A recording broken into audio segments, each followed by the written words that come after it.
এইবারের Copa America 2024 প্রথম quarter ফাইনালে মুখোমুখি হবে ডিফেন্ডিং চ্যাম্পিয়ন আর্জেন্টিনা এবং B group runners up Ecuador. এই ম্যাচে কারা ফেভারিট, কারা কতটুকু এগিয়ে রয়েছে, তাদের লাইন আপ কি হবে, এছাড়া মেসি খেলবে কি খেলবে না এবং প্রেডিকশনটা কি হতে পারে, ম্যাচের ফলাফলটা কি হবে তা নিয়ে আজকে আলোচনা। চলুন শুরু করা যাক।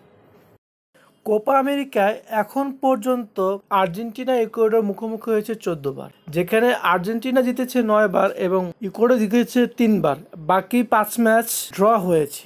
তাই এই ম্যাচে পরিষ্কার ফেভারিট আর্জেন্টিনা ইকুয়েডরের বিপক্ষে। এছাড়া ইকুয়েডরও 10 বছর আগে আর্জেন্টিনাকে হারিয়েছে এবং শেষ 5 দেখায় একটি ড্র এবং 4টি হেরেছে। এইদিকে কালকের ম্যাচে ইকুয়েডরের লাইন আপ এমন হতে পারে 4-2-2-2, এই লাইন আপ নিয়ে খেলতে পারে। এছাড়া ইলান ভ্যালেন্সিয়া এবং ময়েসেস কাইসেদো, ইকুয়েডরের ডিফেন্স যদি ঠিকভাবে জ্বলে উঠতে পারে তাহলে আর্জেন্টিনাকে হারিয়ে দিতে পারে। আর্জেন্টিনার একাদশ যেমন হতে পারে ইকুয়েডরের বিপক্ষে 4-3-3 ফরমেশনে খেলতে পারে।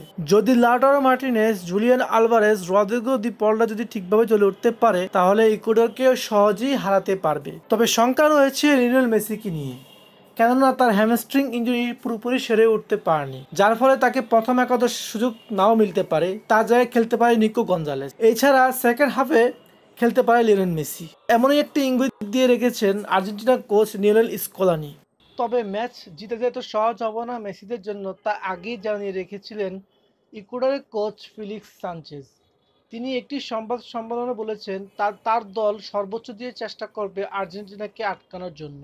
তাছাড়াও 6 তারিখ সকাল 7টায় দ্বিতীয় কোয়ার্টার ফাইনালে মুখোমুখি হবে ভেনেজুয়েলা কানাডা। এর আগে একবার দেখা হলেও ফলাফল ছিল অমীমাংসিত, তাই দুই দলেরই সমান সুযোগ রয়েছে সেমিফাইনালে যাওয়ার। আগামীকালের ম্যাচ দেখার আমন্ত্রণ রইল।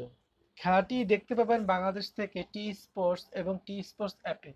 এছাড়া বিভিন্ন ওটিটি প্ল্যাটফর্মে দেখতে পাবেন। আর আমার ভিডিওটি যদি ভালো লেগে থাকে তাহলে লাইক, কমেন্ট এবং সাবস্ক্রাইব করবেন। ধন্যবাদ। আসসালামু আলাইকুম।